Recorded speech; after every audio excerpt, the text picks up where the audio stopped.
Hello အားလုံးပဲမင်္ဂလာပါဒီနေ့ကျွန်တော်တို့ရဲ့ channel ကနင်းယုံနဲ့အလင်းတန်းဆိုတဲ့ပုံမြင်လေးတစ်ပုဒ်ပြောပြပေးမှာဖြစ်ပါတယ်တမျိုးတစ်ပြည်မှာနင်းယုံတစ်ကောင်ရှိတယ်သူ့ရဲ့အိမ်မက်ကအတူမရှိတဲ့အလင်းတန်းတစ်ခုကိုတိဆောက်ချင်တာဒါပေမဲ့သူ့ကိုယ်သူအလင်းထိုးနိုင်ခြင်းမရှိလို့တခြားသူတွေကိုယုံကြည်မှုရှိဖို့ခက်ခဲတယ်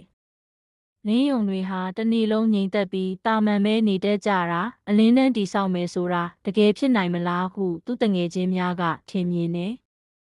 ဒါပေမဲ့လင်းယုံတကောင်တည်းပဲသူ့ရဲ့အိမ်မက်ကိုမစွန့်လွတ်ဘူးတနေ့တနေ့စမ်းသပ်မှုပြုလုပ်ပြီးတောင်ပေါ်တက်ပြီးနေကြပန်းနဲ့အလင်းကိုစုပ်ယူတယ်တဖြည်းဖြည်းနဲ့သူ့ခန္ဓာကိုယ်ကလင်းထွန်းလာတယ်ညဘက်လည်းသူ့အနီးမှာရှိတဲ့မွေမွေလုံးလုံးတရိษံများသူ့အနီးမှာစုယုံလာကြတယ်သူတို့ကမင်းရဲ့အလင်းဟာရင်ခုန်စေတဲ့အလင်းတန်းအဲ့ဒီလိုနဲ့လင်းယုံဟာသူ့ကိုယ်တိုင်အလင်းတန်းတစ်ခုဖြစ်လာပြီးတခြားသူတွေလည်းသူတို့ကိုယ်တိုင်အတွင်းကအလင်းကိုရှာဖွေနိုင်ကြောင်းပြသနိုင်ခဲ့တယ်။ပုံမြင်လေးကတော့ဒါပါပဲကွယ်ဒီပုံမြင်ကပေးချင်တဲ့ message ကတော့မိမိကိုယ်တိုင်ယုံကြည်မှုရှိပြီးစင်ဆက်မပြတ်စူးစမ်းမယ်ဆိုရင်မဖြစ်နိုင်ဘူးလို့ထင်တဲ့အရာတွေကိုပဲဖြစ်လာနိုင်တယ်။ကိုယ့်အတွင်းကအလင်းကိုယုံကြည်လိုက်ပါဆိုတဲ့ရည်ရွယ်ချက်ဖြစ်ပါတယ်။